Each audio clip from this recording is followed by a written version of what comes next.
என் அப்பனே கணேசா, குரு பிரம்மா குரு விஷ்ணு குருதேவோ மகேஸ்வரா, குரு சாக்ஷாத் பரபிரம்மம் தஸ்மை ஸ்ரீ குருவே நமக.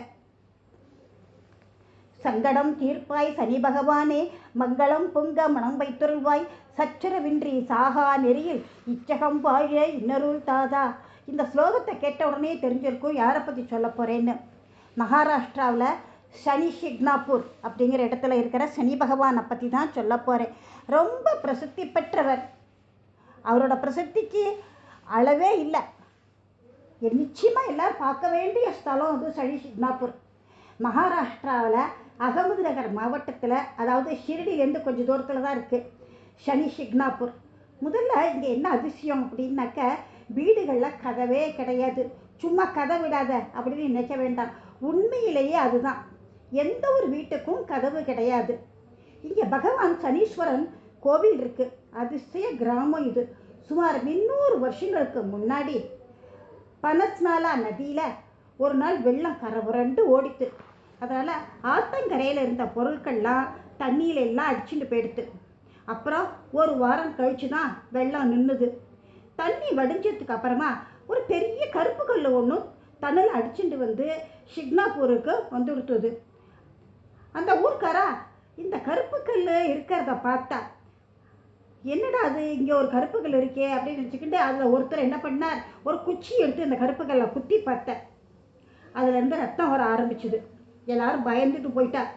அன்றைக்கி ராத்திரி அந்த கிராமத்து தலைவர் கனவுல வந்து, நான் தான் சனி பகவான் வந்திருக்கேன், நீங்கள் என்னை இந்த கிராமத்தில் பிரதிஷ்டை பண்ணணும் அப்படின்னு சொல்லிட்டார்.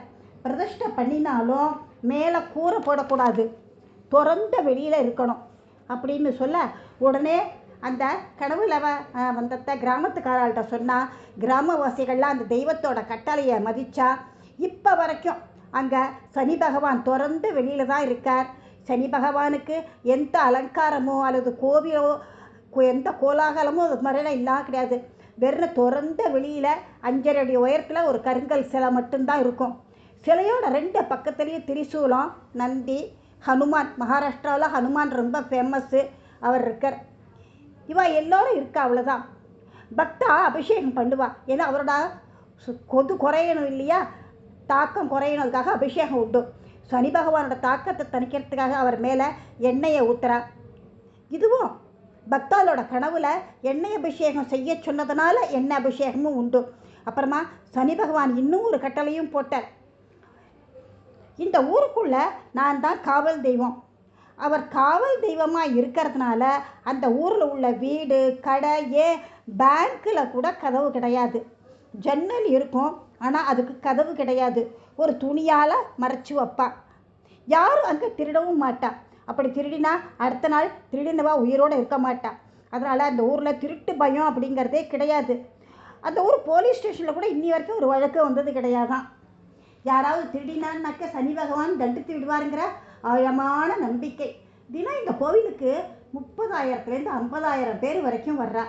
அமாவாசை, பௌர்ணமி நாட்களில் லட்சக்கணக்காக பக்தா வர. சனி பகவானுக்கு நல்லெண்ணெய், கருப்பு உளுந்து, பூ இதுதான் தேவை. சில பக்தர்கள்லாம் காலில் செருப்பு போட்டுக்காமல் பாத யாத்திரையாகவே நடந்து வரா. இந்த கோவிலில் ஆன்மீக பற்றம் ஆழ்ந்த அனுபவத்தை கொடுக்கும். வாழ்க்கையில் ஒரு தரமாவது ஷிரடி வரும் பக்தர்களாக கட்டாய ஷிக்னாப்பூர் போய் சனி பகவானையும் தரிசனம் பண்ணுங்கோ. அங்கே சனிக்கிழமை, அமாவாசை நாட்கள்லாம் ரொம்ப விசேஷமானது.